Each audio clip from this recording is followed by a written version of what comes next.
Episode 7।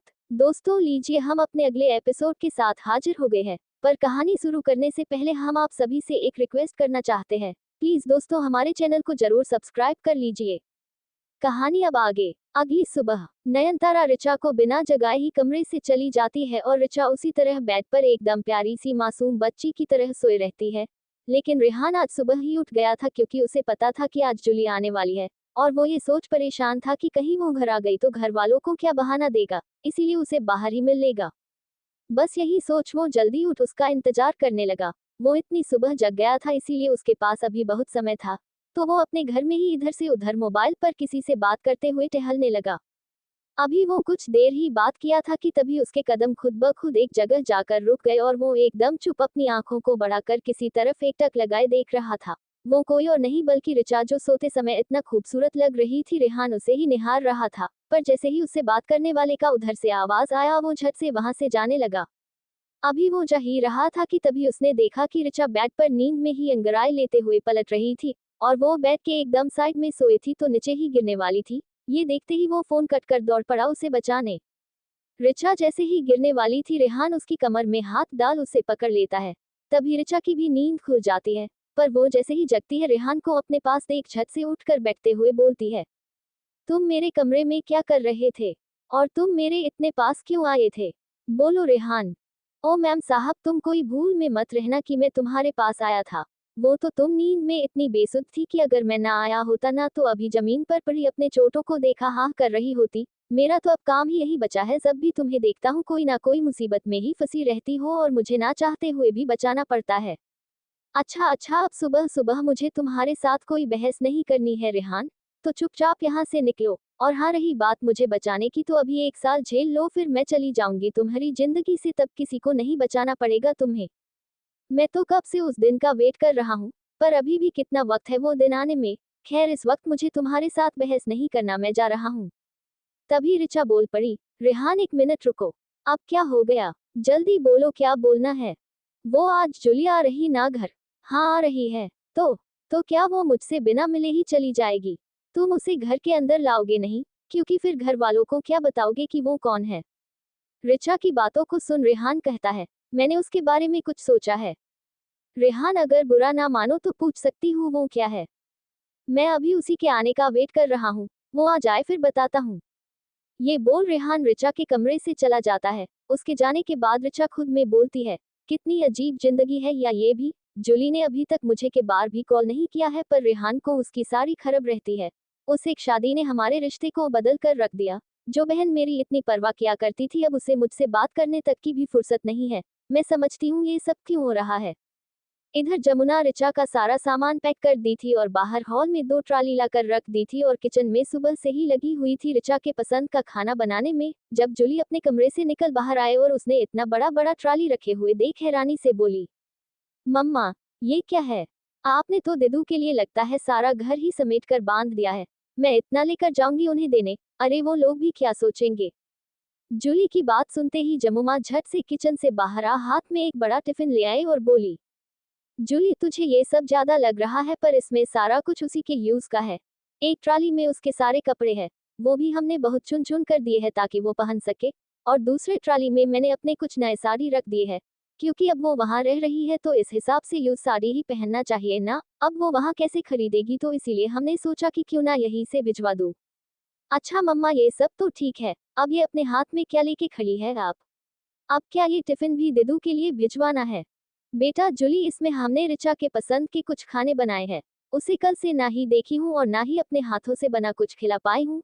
पता नहीं मेरी बच्ची क्या खाई होगी, इसीलिए ये भी ले जा और अपनी दिदू को दे देना और कहना कि उसकी मम्मा को उसकी बहुत याद आती है।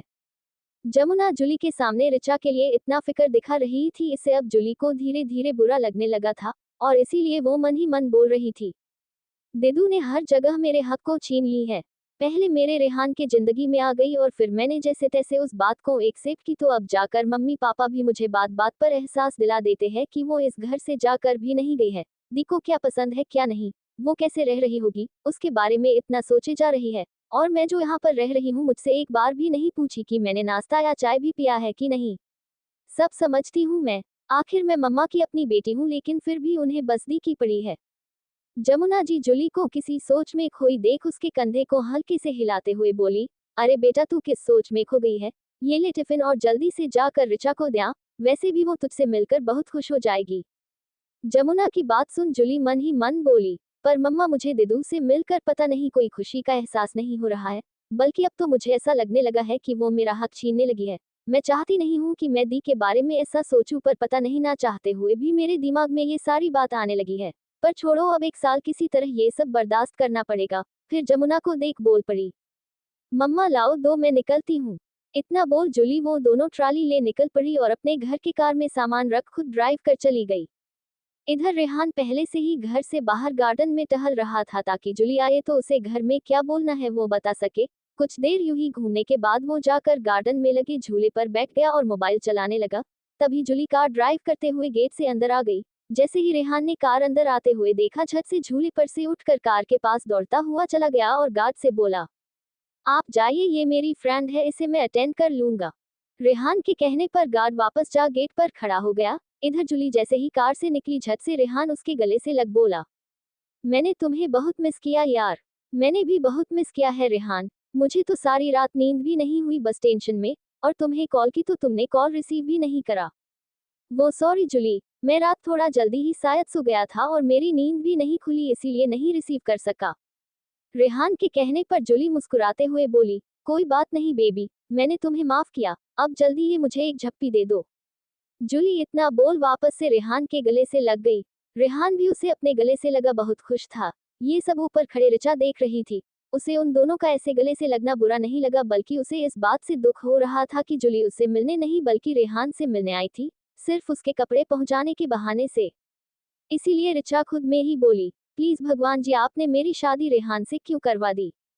आज इस शादी की वजह से मेरी बहन, जिसके साथ मैंने अपना बचपन गुजारा, हर दुख सुख शेयर किया, उसने मुझसे दूरी बना ली।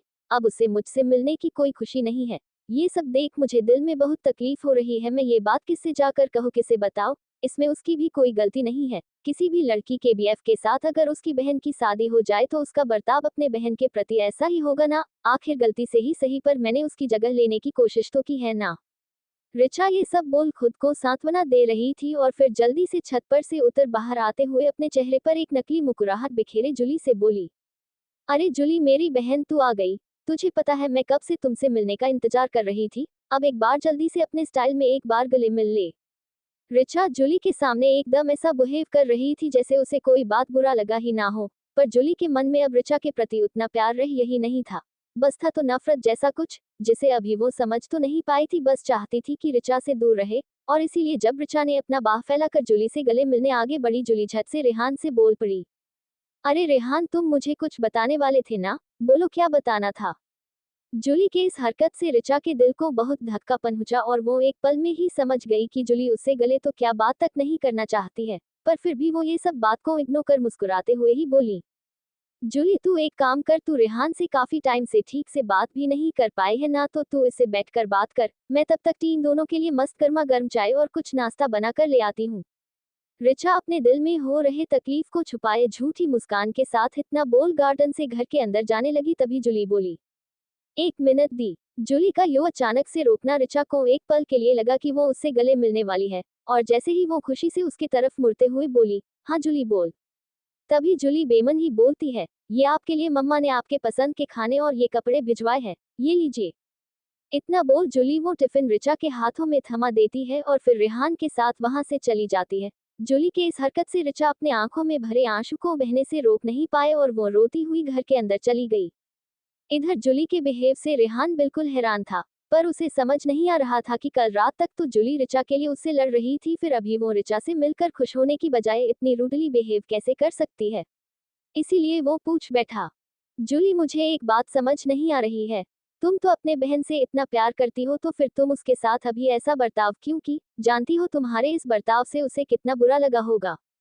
उसे कोई बुरा सब नहीं लगा होगा बेबी, वो बस ऐसे ही दिखवा करती रहती है। अगर वो मुझसे सच में प्यार करती होती तो ये शादी नहीं करती है, और अगर शादी हो भी गई तो मंगलसूत्र की ये बात थी ना, तो वो वहां भी पहने 1 साल के लिए रह सकती थी। पर नहीं, उसे तो तुम्हारे घर की सच में बहू बना था, इसीलिए तो आ गई मेरा जगह लेने।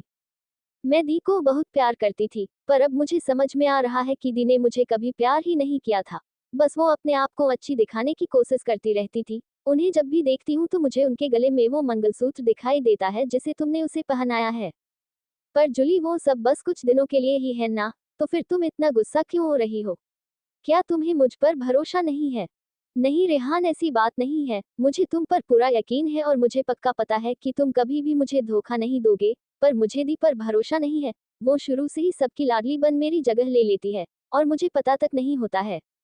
जूली की बात सुन रेहान एकदम कंफ्यूज हो गया था और बोला, यार देख, मुझे तेरी कोई भी बात समझ में नहीं आ रही है, पता नहीं अचानक तू इतना बदल कैसे गई।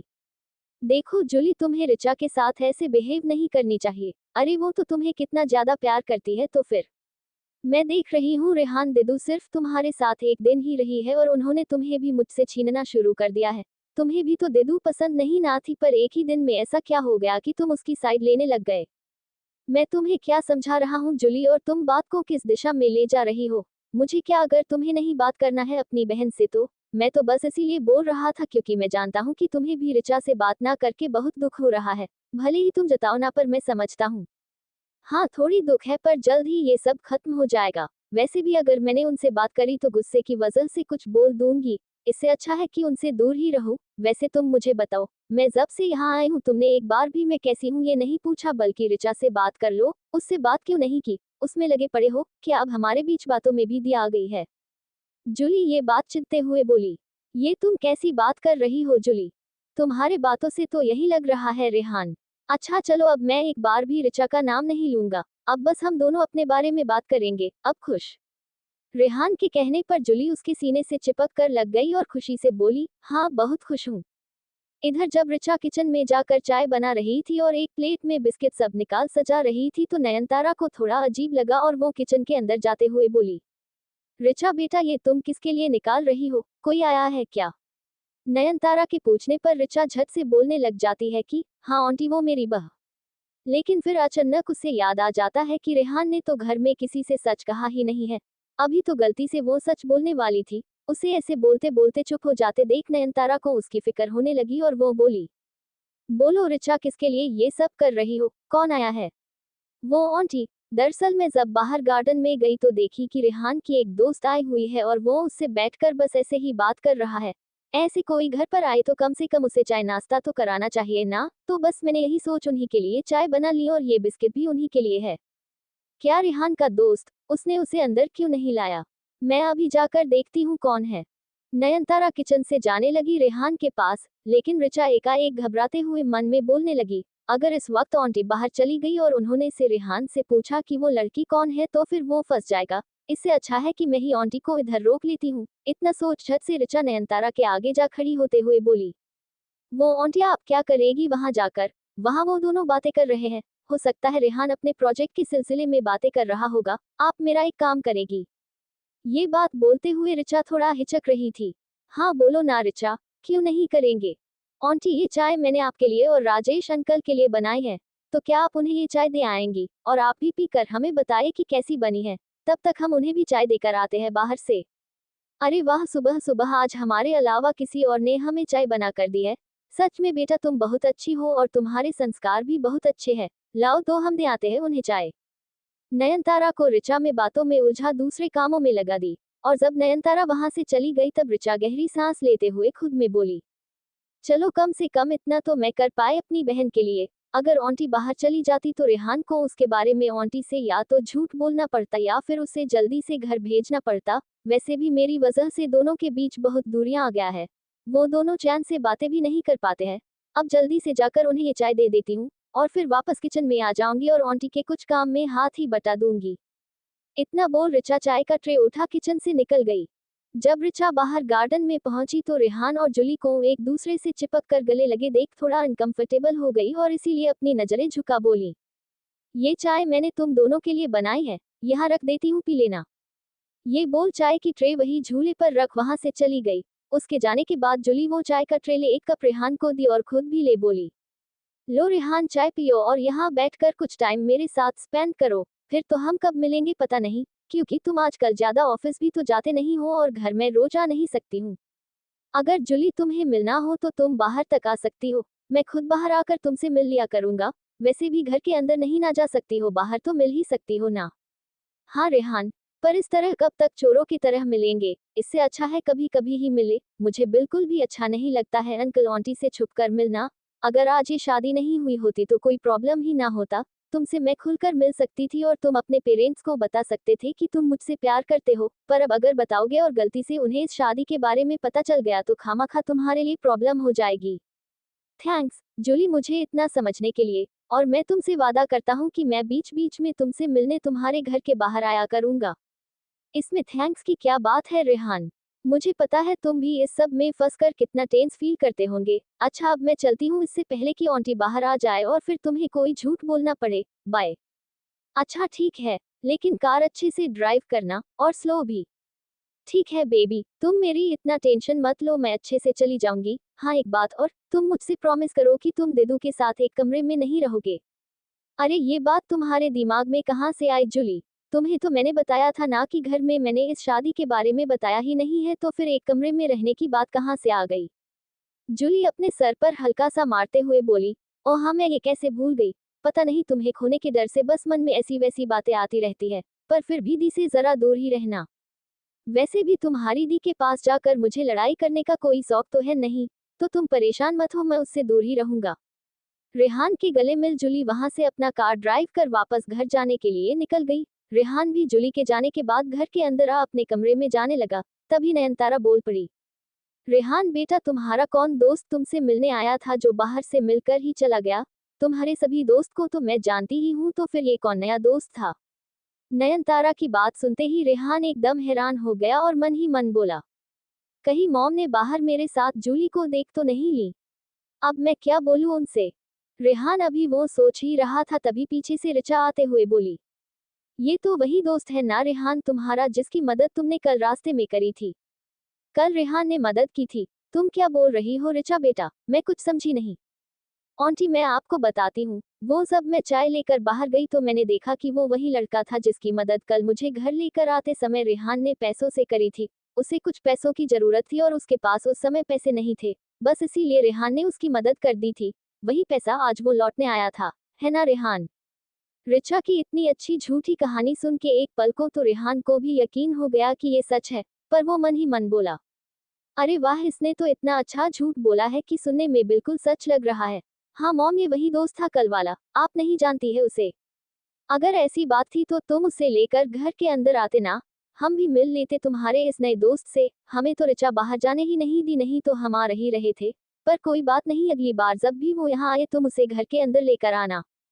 पक्का मॉम, अगली बार मैं आपको उससे मिलवा दूंगा। अच्छा इस वक्त मुझे कुछ काम है तो मैं अपने कमरे में जाता हूँ। ठीक है बेटा जाओ। अच्छा मैं नाश्ता कमरे में ही पहुंचा दूं या फिर बाहर आकर खाओगे? मॉम कमरे में ही कर लूंगा। वैसे बाहर पापा होंगे और आप तो जानती ही है कि हम दोनों एक साथ खा ही नहीं सकते। इससे बेहतर यही होगा कि मैं कमरे में ही नाश्ता कर लूं। अच्छा अब अपना मूड मत ऑफ कर, मैं तुम्हारा नाश्ता कमरे में ही पहुंचा देती हूँ। रेहान वहां से अपने कमरे में चला गया और नयनतारा भी किचन की तरफ जाने लगी। ऋचा से रहा नहीं गया और वो भी नयनतारा के पीछे पीछे जाते हुए धीरे से डरती हुई बोली, आंटी अगर आप बुरा ना मानो तो क्या मैं आपसे एक बात पूछ सकती हूँ? अरे बेटा पूछो ना। भला मैं तुम्हारे बात पूछने से बुरा क्यों मानने लगी? ये रेहान और अंकल जी के बीच हमेशा झगड़े क्यों होते रहते हैं? क्या इनके बीच कभी भी खुशी का माहौल नहीं होता है? क्या रेहान बच्चों से ही हमेशा अंकल जी से ऐसे ही बात करता है? ऋचा ने एक साथ ढेरों सवालों की लाइन खड़ी कर दी, वो भी रेहान और राजेश के बीच झगड़े की। उसकी बात जैसे नयनतारा के चेहरे पर एक उदासी सी ले आई। उनका चेहरा एकदम उदास हो गया। प्लीज आंटी अगर आपको मेरी बात बुरी लगी तो मुझे माफ कर दीजिए। मेरा मकसद आपको बिल्कुल भी ठेस पहुंचाने का नहीं था। मैं तो बस आपसे जानना चाहती थी कि रेहान हमेशा ऐसे अपने ही पापा से गुस्सा गुस्सा सा क्यों रहता है और कुछ नहीं। पर अगर आपको इससे दुख होता है तो मुझे नहीं जानना है, आप प्लीज उदास मत होइए। ऋचा ये सब बोल जाने लगी, तभी पीछे से एक भारी और उदासी भरे आवाज में नयनतारा बोल पड़ी, क्योंकि राजेश जी रेहान के अपने पापा नहीं है। ये बात ऋचा के कान में क्या पड़ी, वो एकाएक सन हो गई और पलटकर नयनतारा की तरफ अचरज भरी नजरों से देखने लगी, जैसे मानो उसे क्या पता चल गया हो। इधर जूली जब अपने घर पहुंची तो जमुना उसे देख खुशी से उसके पास जा बोली, जूली मिलनी ऋचा से कैसी थी वो वहाँ ठीक तो है ना? उसे कोई परेशानी तो नहीं हो रही है ना वहाँ पर? मैं तुमसे कब से कुछ पूछ रही हूँ, तुम कोई जवाब क्यों नहीं दे रही हो? क्या जवाब दूँ आपको? मैं इतनी दूर से कार ड्राइव करके अभी अपने एक कदम रख में रखे ही है, क्या आपने ये नहीं पूछा कि मैं ठीक हूँ ना? बल्कि दी जो वहां पर आराम से रह रही है, उनकी चिंता है। ये बात जूली एकदम रूडली आवाज में बोल जूली अपने कमरे में चली गई। उसे ऐसे जाते देख जमुना खुद में बोली, इसे क्या हो गया? ये मुझसे ऐसे क्या बात की, ऐसा क्या पूछ लिया है मैंने? लगता है कि कुछ तो जरूर हुआ है। जाकर देखती हूँ क्या बात है। ऋचा से मिलने के बाद उसके चेहरे पर खुशी के बदले इतना गुस्सा क्यों था? तो दोस्तों इस एपिसोड में बस यहीं तक। आगे की कहानी